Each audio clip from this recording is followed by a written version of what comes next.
What you think of as Jason is not Jason. That body he's wearing, that's just meat. That boy knows how to dress. He wears other people's bodies like folks wear a suit. Or he may get blown up, but that's just a little minor inconvenience for him. He'll just get himself another body. Jason Voorhees, the true Jason Voorhees. It's something you and I have never seen before, Mr. Kim. Fuck you.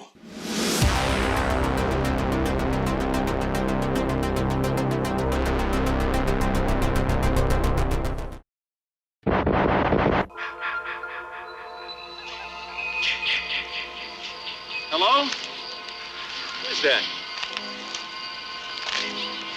Oh, hi. What are you doing out in this mess? I'm pretty sure that at least in a few videos, I've been pretty vocal about my love for the Friday the 13th franchise. I've mentioned the films I enjoy the most, and I've mentioned the ones that I don't have much of a taste for. Last week was Friday the 13th, and I had actually planned to get a video released by then, but I just couldn't think of a topic. So I guess the 20th or 21st, or whenever the fuck this gets released, is good enough. The Jason Voorhees character has been given a breath of new life lately. Director Vincent DeSante's Never Hike Alone, Never Hike in the Snow, and other Jason-related tales planned for the future have been spiking new interest in the mythos. And though they may technically be fan films, they are highly regarded by fans of the series in character, as not only are they incredibly well produced, we've also been given a really unique but also familiar look for Jason and some new things to explore with the character's supernatural elements that we've seen glimpses of over the years. And that got me thinking about other points in time throughout the series where they attempted to cover some new ground with the old hockey puck. Like making him a super zombie, having him face off with Carrie, sending him to the Big Apple, body hopping, sending him to space, have him fight another high-profile slasher, and of course, an attempt at a remake. As a fan of the character and series, I've been pretty cool with most of these for the most part. Hell, I've even warmed up to Jason X. But there's still that one little fucking Goes to Hell movie that I still can't quite enjoy all the way through. But I have to admit, there are certain elements of Jason Goes to Hell that I do enjoy the shit out of, so I'm going to talk about that a little bit. Jason Goes to Hell is my least favorite entry in the whole series. That includes the Paramount stuff, New Line stuff, and the remake. And it really is for the simple reason of the body hopping. I want Jason, and if it isn't him, I'm cool with a blue-striped, hockey-masked imposter, not some yuppie meat suit trying to do his best impression of Kane Hodder. But there are elements that, for me at least, could have made this a totally epic entry in the series.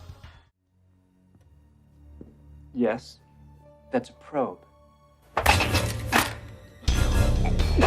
For one, it may actually have some of the best kills, or at least the best gore in the whole series. This is the stuff we wanted in the fucking Paramount films. Like this dude that gets his face turned into Swiss cheese with a morgue table and a medical probe. Or this chick that gets, well, just gets really fucked up while she's getting fucked.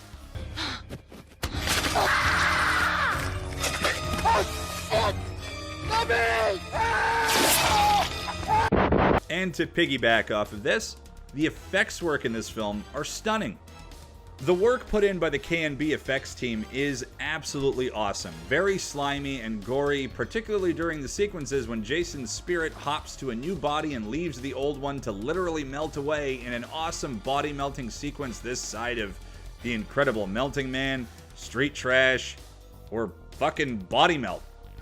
The way Jason switches bodies, by the way, is through a mouth-to-mouth transfer of his blackened demoni heart into a new body, featuring an extended scene where he has a character strapped down and shaved for the proceeding. I guess Adam Marcus thought that Jason would be extra evil if you sprinkled in a little bit of gay coding into his character. I mean, what a brilliant move that just doesn't age the film at all. You know, there's a difference between Jesse Walsh being gay in Nightmare 2 and Jason being, well, gay-ish in Jason Goes to Hell. It's that we're actually supposed to like Jesse. Adam Marcus is a fucking hack. Oh, by the way, speaking of gay. Well, that makes me think of A little girl in a pink dress, sticking a hot dog through a donut. Another element of Jason Goes to Hell that I actually like is the character of bounty hunter Creighton Duke, brilliantly played by Stephen Williams, who was the awesome Mr. X on The X-Files. His character is put into play after Jason is seemingly finally eliminated by the FBI in a gun-down formation that would have more likely wounded and killed the operatives too, but anyway. After two coroners, a SWAT dude, and Kane Hodder are found dead at Jason's autopsy, Duke appears on an America's Most Wanted type show to talk about his body-hopping Jason theories. The character of Creighton Duke is a badass, a cool, formidable opponent with background knowledge on the killer and his own strong and somewhat anti-hero-like presence.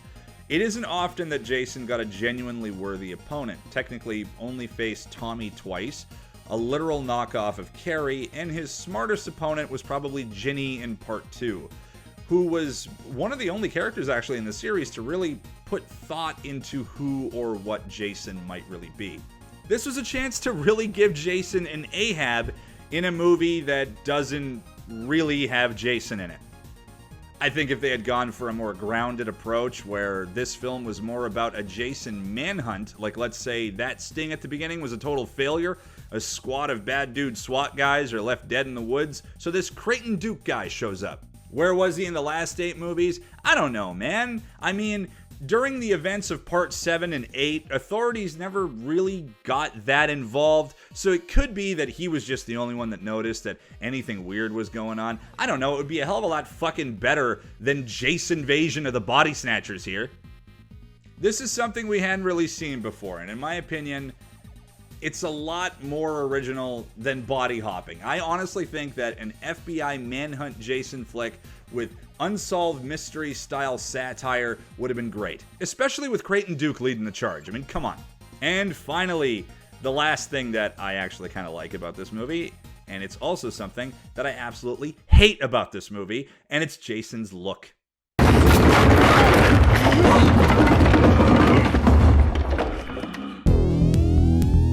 This look has caught some flack over the years for various reasons, but I've always dug it personally. I think it's a cool combination of all his appearances over the course of the Paramount films. I like how nasty and bloated and waterlogged his head looks with those old tufts of hair barely clinging on. And I dig the ultra battle damage silver hockey mask that seems to encapsulate all the damage Jason has taken over the course of the films. Has the axe cut, bullet holes, the boat propeller damage, you fucking name it. And of course we barely get to see it because body hopping. Oh, but he does make a return at the end, in quite possibly the stupidest fucking moment in the entire series, when Jason uses the body of one of his last living relatives to get his real body back, which makes zero sense when he's suddenly fully clothed in the same tattered gear, the same body damage, and the same mask. I tried, damn it. I really did try. But it seems like, even when I try to be positive about Jason Goes to Hell, I'm reminded of how much I hate Jason Goes to Hell. I will say this, though. At the very least, they didn't try to give Jason a fear of water. Even though he spent like 75% of a movie in water and soaked by water.